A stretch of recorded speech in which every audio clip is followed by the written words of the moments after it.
my name is Olivia. If you can't tell, this is my very first YouTube video, so if I'm using my hands a lot or talking really fast or something, just know it's because I'm a little bit nervous.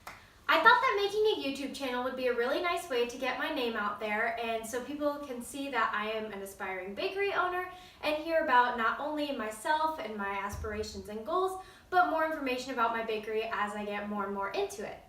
So that's just a little bit about me. On this channel, I plan to be making videos using recipes from other people. I don't plan on making any cookies because that's what I want to do with my own bakery, and I obviously don't want to give away any of my secrets.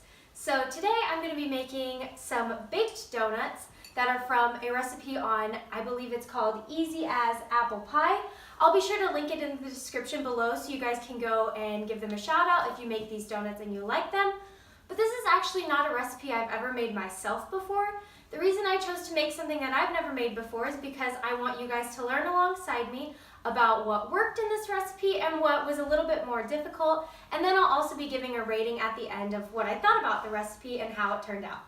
So, I'm also making a recipe that you don't need a stand mixer for. I just happen to have mine and I was really excited to use it, but I picked something specifically that you could make without a stand mixer because I know that not everybody has one, and that might make it a little bit easier for you to make them.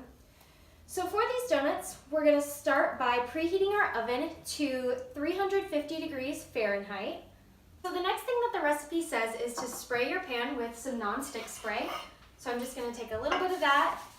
I got this pan at Target for $12. It's relatively inexpensive, but if you don't plan on making these more than once, I'm sure you can find other tips and tricks on how you can get the same donut shape with like a standard muffin pan or just forming them yourself at home. So I'm going to go ahead and set this to the side. So I'm actually going to do this part in my stand mixer because oddly enough for this recipe, you'll be mixing the wet ingredients into the dry. So I want to start with the dry in the stand mixer first. So I'm taking a cup of flour, and then we have 1/3 cup of sugar. Next, I'm going to be adding some baking powder, 1 teaspoon. All right. Then we want 1/2 teaspoon of salt. All right, now that all of our dry ingredients are together, we're just going to go ahead and mix those up a little bit. It says whisk together, so if you're somebody who's not using a stand mixer, just a standard whisk will be fine for this.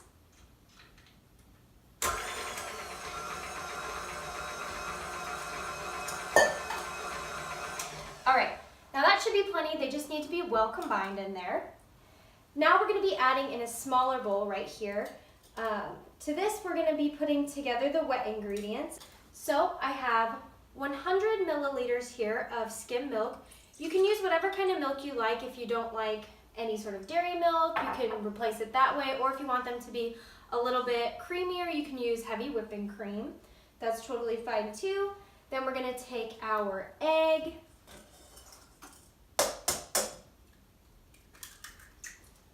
Perfect. I'm going to wash my hands really quick. Next it says that we're going to use some melted butter. So it's 2 tablespoons of butter. I'm just going to pop this in the microwave for about 20 seconds. It should definitely be melted by that point.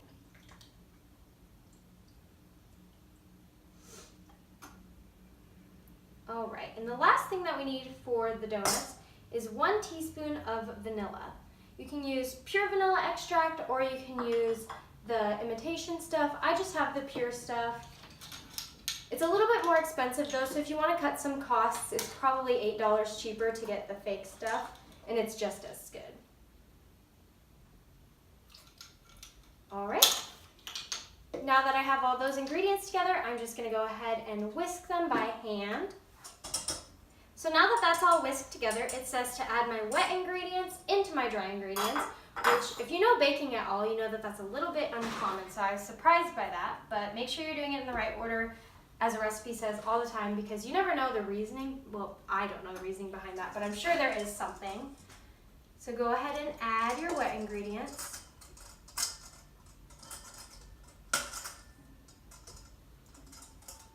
All right. And then you'll just put this on a low speed. It says to make sure that you do not overmix that, and usually that's just so you don't overwork the flour, so we're just gonna put it on for just a little bit. I'm just gonna take a large Ziploc bag and just snip the corner of it, just a little bit. But this batter is pretty thick, so you wanna make sure that it's large enough that the batter can escape the bag and doesn't pop holes in it, because then you'll probably end up wasting some of the product. So I'm gonna lift this off here and start loading my batter into the bag.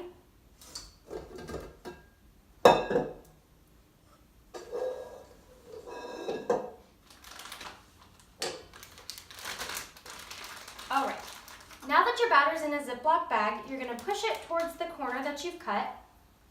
Grab your donut pan, and it says to fill these wells about 3/4 of the way full. So I'm just gonna go ahead and do that in a round motion like they're formed. Here's one place where we're gonna find out if I went wrong later, is it doesn't seem like I have enough batter to fill all 6 of the wells. And that could be because maybe I left a little bit behind in the bowl, but also I could have possibly filled the other wells too high. So we're gonna pop these in the oven and find out. They'll be in the oven for 8 to 10 minutes, and you wanna make sure that your oven has been completely preheated before then. So mine's not quite ready yet, so I'm just gonna hang out for a little bit until it is. You wanna make sure that your oven is always at the exact temperature that the recipe states, otherwise it might cause some uneven baking. My oven just went off and let me know that it's preheated and ready to go, so I'm gonna go ahead and pop the donuts in the oven for 8 to 10 minutes. I'll probably check them at 8 and then make sure they're out by 10, otherwise you don't want them to burn. So while the donuts are baking, I thought I'd just talk a little bit more about myself, considering that you guys probably don't know who I am or what I'm here for or anything like that. For me personally, my bakery goals are I want to start getting into the bakery world through craft and vendor fairs and doing smaller things like that to start out. And then eventually I do want to open a storefront someday, and I'm really looking forward to that. My product is primarily going to be cookies, and so I have a cookie recipe that is my secret recipe, and I base most of my cookies on that. And potentially someday when my bakery gets bigger, I might start bringing in other desserts into the mix, but for the most part, I want to be a cookie baker because that's what I think I'm best at, and I don't want to reach too far and bite off more than I can chew with something that I don't think I would be super proud putting out. But I do like to bake for fun in other ways, and that's why I'm making this channel, is to get to do experimental things like donuts, which I've never made before, and maybe I'll make some cakes or cupcakes or other things like that. So let me know in the comments below what you guys would like to see. I do want to make things that other people are interested in, and so any item that you think would be a really good dessert for me to make on this channel, be sure to leave a link to that in your comment, and so I'll be able to click directly to it and make whatever it is that you have requested for me to make. I'll always give credit to whoever has made the recipe. Sometimes I'll be using my own, but for the most part I want to try out other people's recipes and give my feedback on those. So I'll always be sure to link any blog or website or wherever I got the recipe from in the down bar, so you guys can click on that yourselves and leave your feedback to whoever actually made the recipe. So I just took the donuts out of the oven. Obviously, I'm not sure what they're supposed to look like yet because I've never made them before, but I left them in for 10 minutes, so I'm hoping they're actually done. This is a little bit hot. So to flip these over onto the cooling rack, I'm gonna take 2 hot pads and just try and flip them out.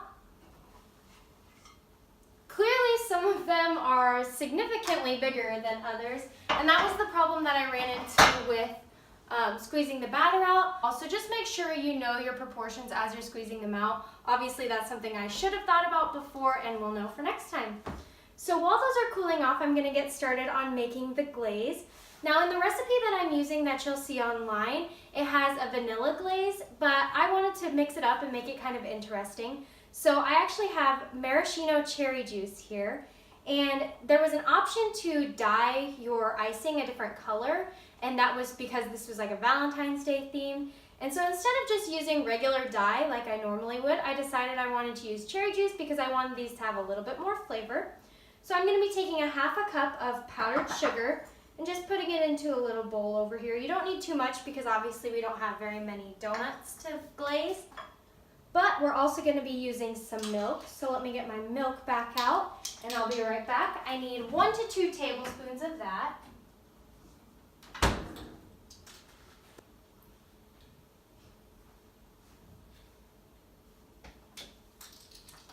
All right, I just added 1 tablespoon of milk for now. We can always add more, but I also want to make sure I'm getting the cherry flavoring in there, so I might replace some of the milk with more cherry juice. These glazes need to be a little bit thicker, just because if you've ever bit into a cake donut, it doesn't slide off the sides. It's very opaque, and you don't want to be able to see right through it. All right, so I'm just going to add a little bit more of the cherry juice. We're going to go with, let's go with a whole teaspoon, since we're just kind of winging it. In the recipe, they used vanilla. I don't think it needs any because the cherry gave it enough flavor as it is. So once your donuts are cool, you're going to be able to start dipping them into the glaze. I'm going to let them sit for just a little bit longer because I don't want the glaze to run off the side too much. So I think that my donuts are done cooling by now, so I'm going to go ahead and start putting the icing on them. There's a couple of different techniques you could use for this. You could pipe them on yourself, you could use a spoon, but I'm going to try the dip method. I think that's what I've seen used the most, and I think it turns out really nicely, so I'm just going to dip those in there, let the icing run off a little bit, and then flip those over and let them cool.